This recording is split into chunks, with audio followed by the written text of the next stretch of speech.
Bonjour, dans cette séance, nous allons voir quelques notions de base de la programmation, à savoir les algorithmes ou bien l'algorithmique, le rôle de l'algorithme dans l'informatique, le rôle de l'algorithme pour créer des applications, pour faire des programmes informatiques. C'est ce que nous allons voir tout de suite. Nous savons tous que pour effectuer une tâche quelconque, un ordinateur a besoin d'un programme informatique. En informatique, il faut toujours du matériel, hardware, c'est-à-dire l'ordinateur, et du software, c'est-à-dire les programmes, les applications, les logiciels. Donc, pour faire cette partie software, c'est-à-dire les programmes informatiques, on doit indiquer à l'ordinateur dans ses programmes qu'est-ce qu'il doit faire avec précision, étape par étape. Donc, avant d'écrire ce programme informatique, c'est-à-dire du code machine, le langage de la machine, le langage machine, il est très utile de schématiser d'abord ces étapes à l'aide d'un algorithme, c'est-à-dire des langages humains. Donc nous allons voir cet algorithme. Nous avons un problème quelconque dans le monde réel. Pour résoudre ce problème, il faut d'abord l'analyser. Il faut faire une analyse. Après, on dresse un algorithme. On traduit cet algorithme en programme à l'aide de sa codification. Et après, l'ordinateur exécute ce programme et nous renvoie le résultat. Qu'est-ce qu'un algorithme? C'est un ensemble d'opérations ordonnées et finies devant être suivies dans l'ordre pour résoudre un problème ou bien obtenir un résultat. L'algorithme est composé de séquences d'instructions, de variables, de tests et de boucles. Le domaine qui étudie les algorithmes, on l'appelle l'algorithmique. Quelle est l'origine du mot algorithme? Ça vient du nom du mathématicien persan Al-Khwarizmi qui a vécu au IXe siècle, après Jésus-Christ bien sûr, par la latinisation de son nom. Donc son nom est un nom arabe, Al-Khwarizmi, et pour le traduire en latin, on dit au début Al-Khwarizmi, puis algorithmi, ensuite algorithmo, et enfin algorithmi. Donc l'algorithme vient des noms arabes des savants mathématiciens Al-Khwarizmi. Les algorithmes informatiques fonctionnent par le biais d'entrée, c'est-à-dire input, et de sortie, output. Ils reçoivent l'input et appliquent chaque étape de l'algorithme à cette information pour générer un output, c'est-à-dire une sortie.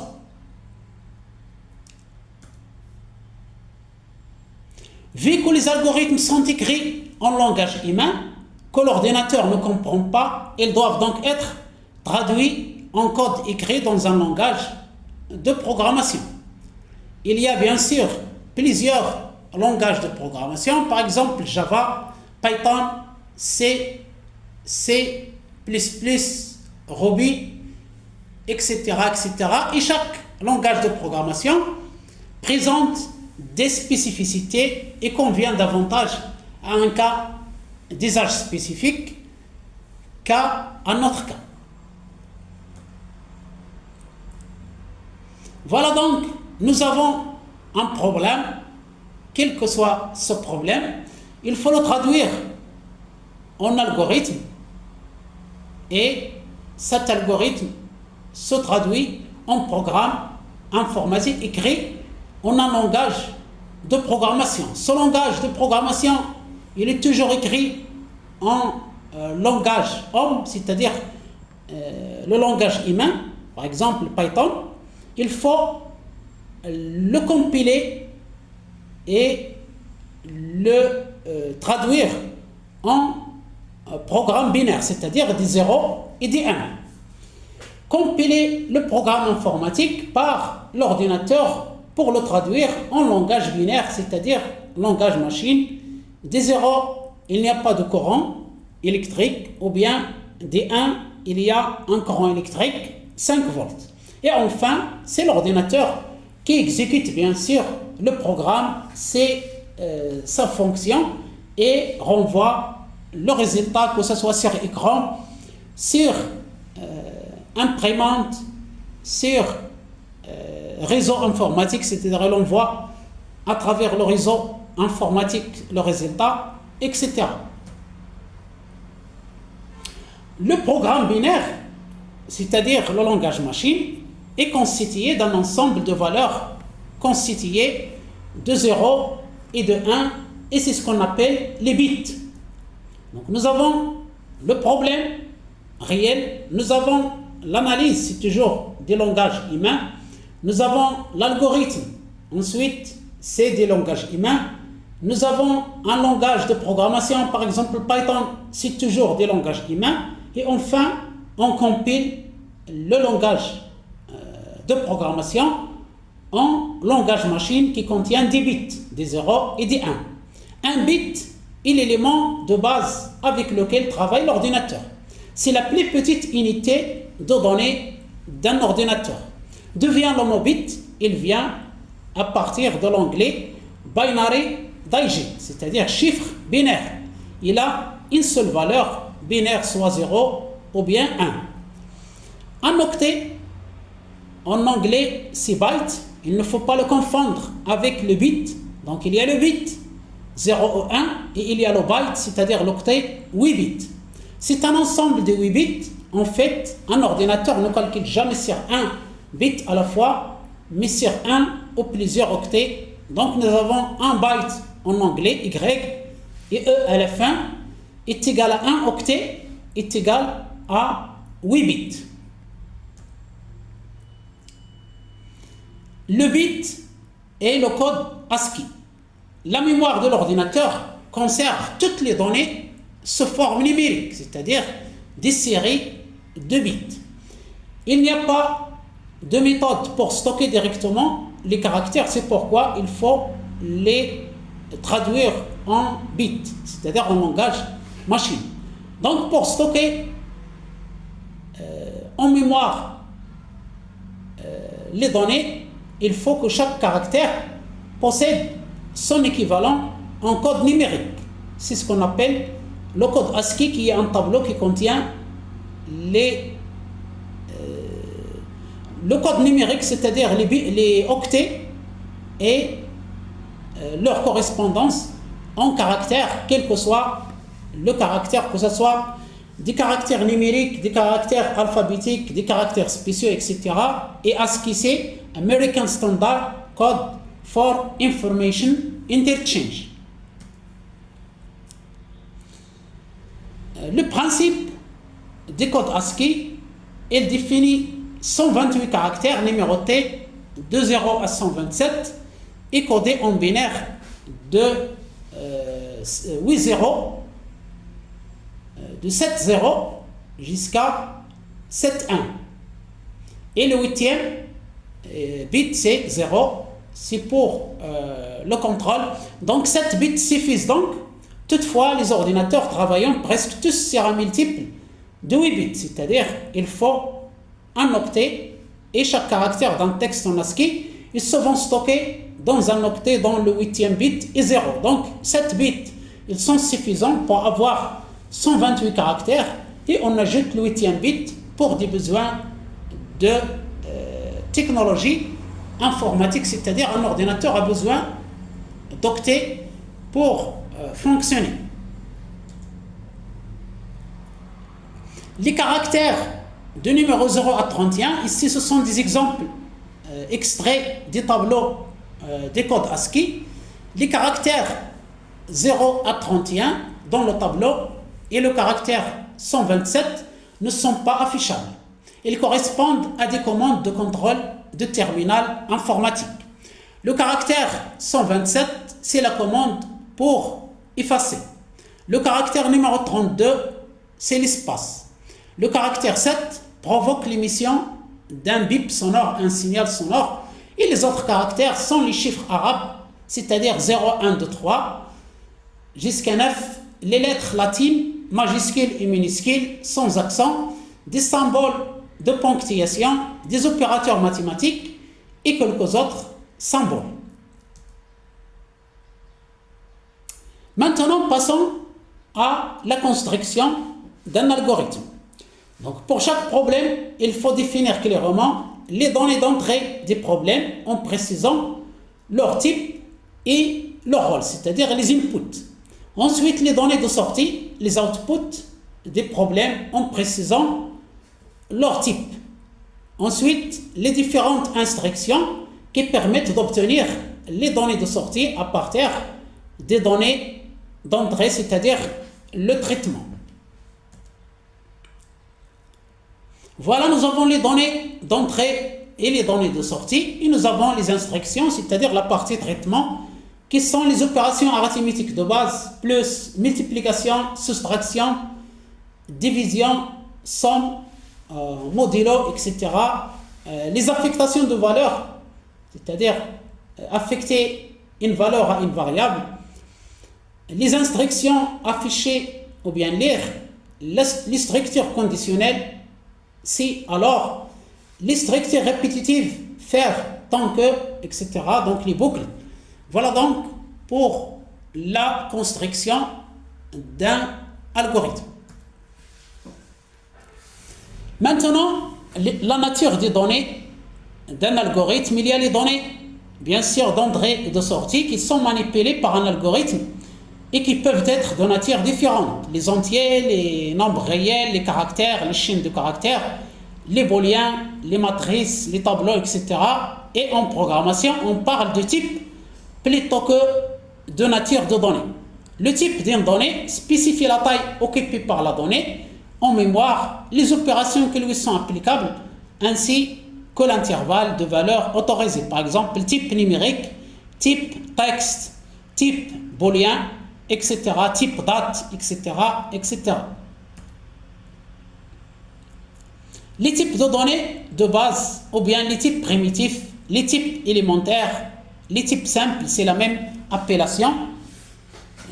On a les entiers qui représentent l'ensemble des entiers relatifs, l'ensemble n, 1, 2, 3, etc., 0, 1, 2, 3, etc., les nombres réels, l'ensemble R, les booléens, le domaine des booléens, vrai, faux, etc., les caractères A, B, C, D, le domaine des caractères alphanumériques, et enfin, chaîne, c'est-à-dire le domaine des textes, n'importe quel caractère.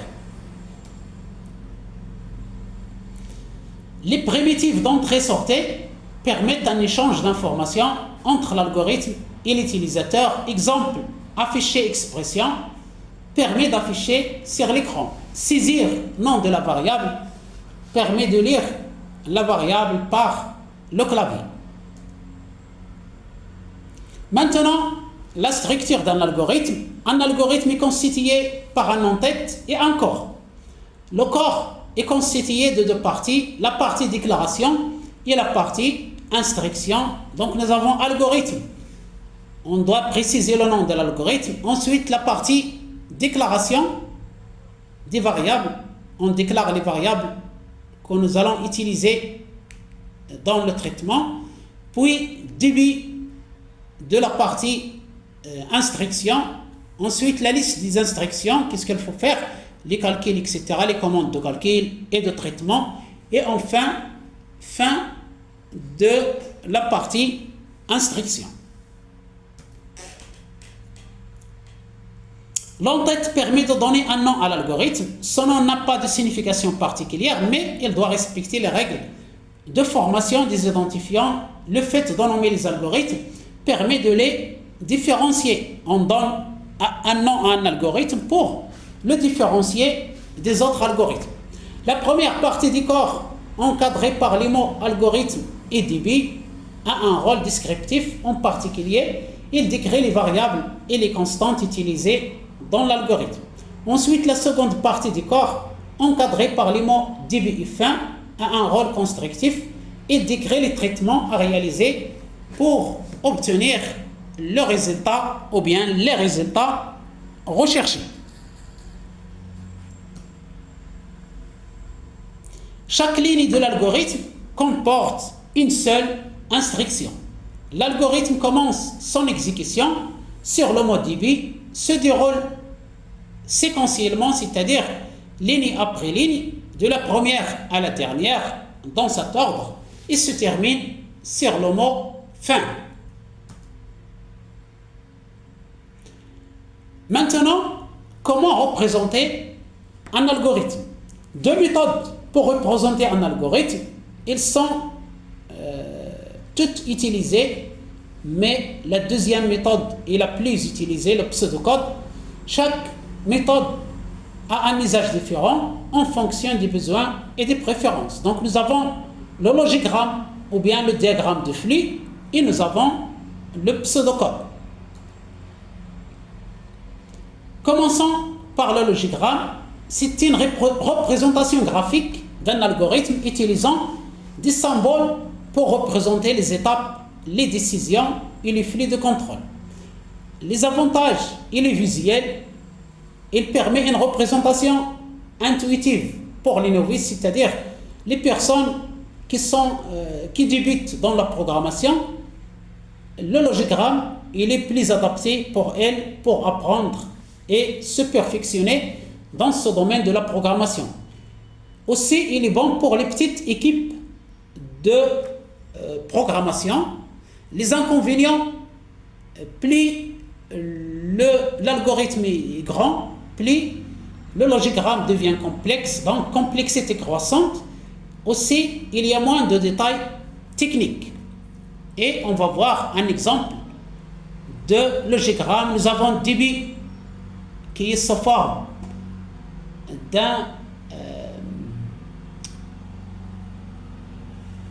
cette forme géométrique. C'est une sphère. Ensuite, un losange pour les entrées de données, un losange pour le traitement, vérifier si et valider, c'est-à-dire la condition, oui ou bien non. On fait des flèches pour retourner, c'est-à-dire la boucle. Si oui, ça passe.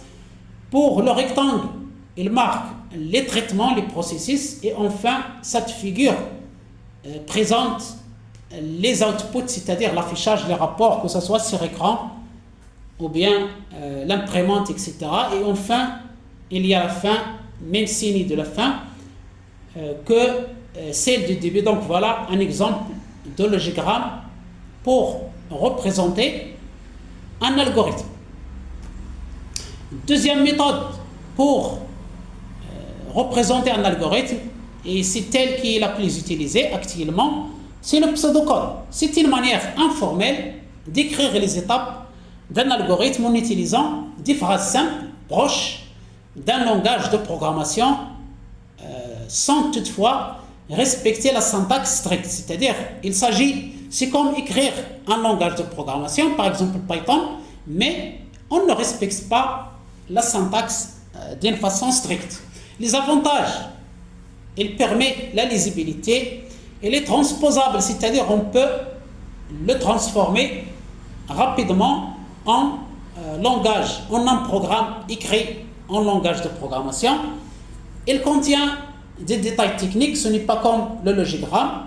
Les inconvénients, il n'est pas visuel, ce n'est pas comme un logigramme, il est trop verbeux, c'est-à-dire des bavardages, beaucoup de phrases qui peuvent être écrites si l'algorithme est mal structuré.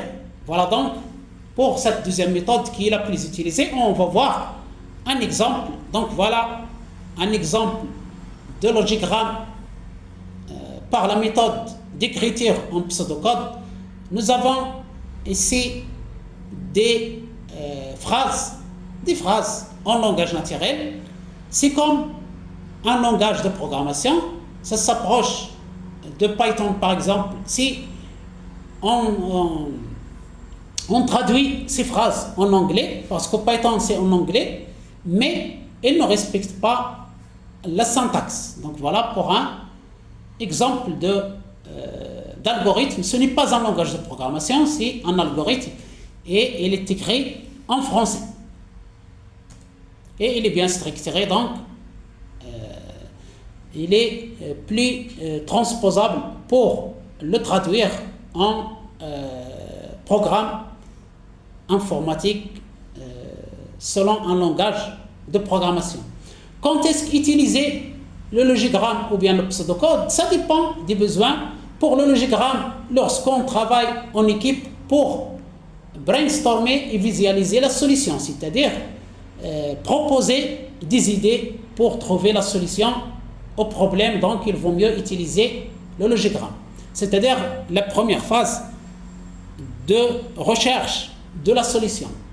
Pour représenter l'algorithme à des personnes qui ne sont pas familières avec la programmation, c'est-à-dire pour expliquer à un public non spécialisé, c'est-à-dire des non-développeurs, leur expliquer des principes de la programmation de l'algorithme.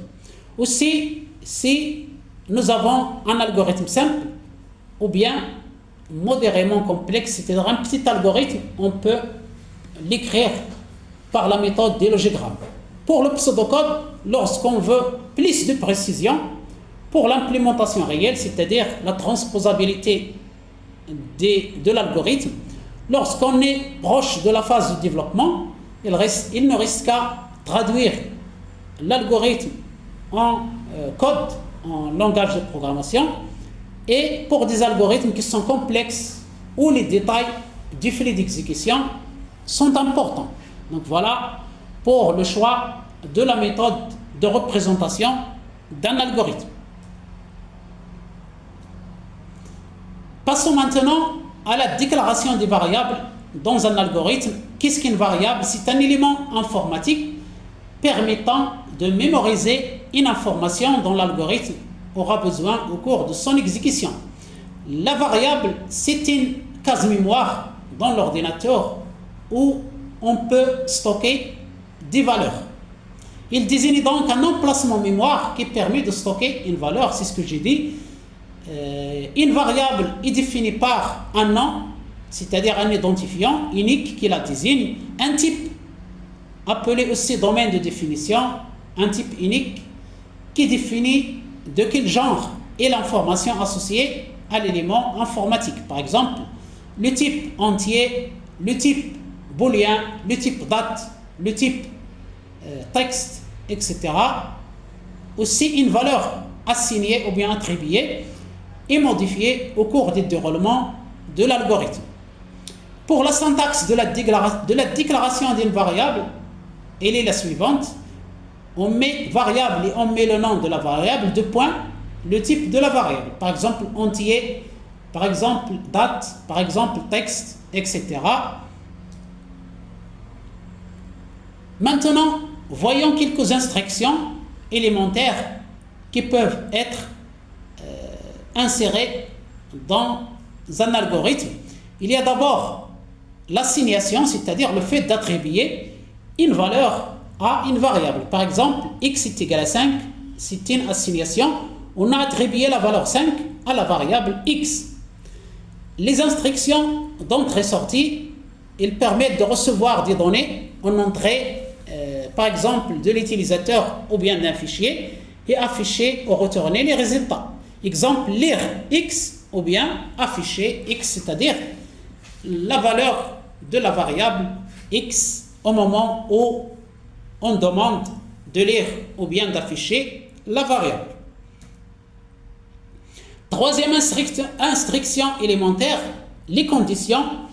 Il s'agit d'effectuer des actions conditionnelles en fonction de la vérification de certaines conditions. Exemple, si x supérieur à 0, alors afficher positif, sinon afficher négatif. Donc c'est une condition en anglais if, then. Donc c'est une instruction élémentaire utilisée dans les algorithmes. Autre instruction élémentaire, les boucles. Répétez une série d'instructions tant qu'une condition est vraie ou pour un nombre défini d'itérations. Par exemple, pour i allant de 0 à 10, affichez i, donc i va être affiché 11 fois. 0 jusqu'à 10, c'est 11 fois la valeur de i. Ça, c'est une boucle. Ou bien, on peut dire, tant que i est inférieur à 0, affichez i. Lorsque i est égal à 0, le traitement s'arrête et on sort de la boucle. Autre exemple des instructions élémentaires d'un algorithme, les fonctions et les procédures, ils permettent de regrouper des blocs de code réutilisables sous forme de fonctions ou bien de procédures. Exemple, fonction somme à b, retourner a plus b, ou bien procédure. Et on met une série d'instructions, ils permettent de regrouper des codes réutilisables en une seule procédure ou bien fonction. Il suffit de demander l'exécution du nom de la procédure ou bien du nom de la fonction pour que toutes les instructions contenues dans la fonction ou bien dans la procédure s'exécutent une à une, ligne par ligne, jusqu'à la fin. Maintenant, voyons un exemple d'un algorithme simple pour ne pas parler seulement de choses théoriques. Donc, passons à la pratique. Par exemple, nous avons un problème. Nous voulons trouver le plus grand nombre entre deux nombres donnés. Il faut d'abord poser le problème, l'écrire, c'est-à-dire écrire un algorithme qui prend deux nombres en entrée et affiche le plus grand de ces deux nombres, c'est-à-dire il s'agit de comparer deux nombres et de dire qu'il est le plus grand. Donc, nous avons défini le problème. Maintenant, passons aux étapes de l'algorithme. Premièrement, l'entrée, c'est-à-dire input, il faut entrer deux nombres, A et B, ou bien X et Y. Deuxième étape, vérifier les deux nombres, les comparer pour déterminer lequel est le plus grand. Et enfin, troisième étape, l'output, la sortie, afficher le plus grand des deux nombres. Maintenant, on va traduire ce problème en algorithme et on va utiliser la représentation par le pseudocode. Donc on va écrire début. Nous n'avons pas, mais normalement il faut mettre algorithme. Par exemple, comparaison, il faut mettre d'abord le nom de l'algorithme, c'est-à-dire l'entête de l'algorithme. Donc il faut d'abord écrire l'entête. Ensuite, déclarer les variables A, B qui sont entiers par exemple. Et ensuite, écrire la partie instruction début, lire A, B. Si A supérieur à B, alors afficher le plus grand nombre et A. Sinon, si B est supérieur à A, alors afficher le plus grand nombre et B. Sinon, afficher les deux nombres sont égaux. Donc, trois possibilités. Ou bien A est supérieur à B, ou bien B est supérieur à A, ou bien A est égal à B. Fin de la condition et fin de la partie instruction, c'est-à-dire fin de l'algorithme. Maintenant, on va expliquer l'algorithme écrit. L'algorithme commence par lire les deux nombres A et B fournis par l'utilisateur. Ensuite, il compare les deux nombres. Si A est plus grand que B, il affiche que A est le plus grand. Si B est plus grand que A, il affiche que B est le plus grand. Si les deux nombres sont égaux, il affiche un message indiquant qu'ils sont égaux. Enfin, l'algorithme se termine après avoir affiché le résultat. Maintenant, on va traduire notre algorithme en code Python. Nous avons un commentaire après dièse, entrée des deux nombres. C'est un commentaire, il est ignoré par Python lors de l'exécution. Ensuite, l'entrée des données A égale integer, c'est-à-dire entier. Input, entrer le premier nombre, c'est un message qui va s'afficher. B, on le déclare integer, entier. Input, c'est-à-dire saisir, entrer le deuxième nombre. Donc voilà la partie entrée. Et en même temps, la partie déclaration des variables. Ensuite, comparaison, c'est un commentaire, il ne s'affiche pas. Les commentaires après dièse en Python permettent d'expliquer le programme, de le documenter et de faciliter sa compréhension.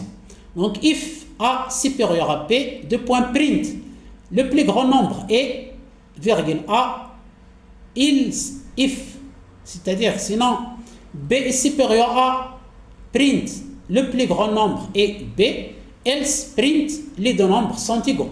Donc voilà la traduction de l'algorithme en code Python. Enfin, on va voir un type de variable qu'on appelle les variables tableau ou bien les tableaux. En algorithmique, une variable tableau ou simplement tableau est une structure de données qui permet de stocker plusieurs valeurs sous un même nom de variable, mais à des indices différents. Un tableau est essentiellement une collection d'éléments du même type, par exemple des entiers, des chaînes de caractères, des dates, etc., qui sont accessibles via un indice. L'indice indique la position de chaque élément dans le tableau et ça commence par 0 et non par 1.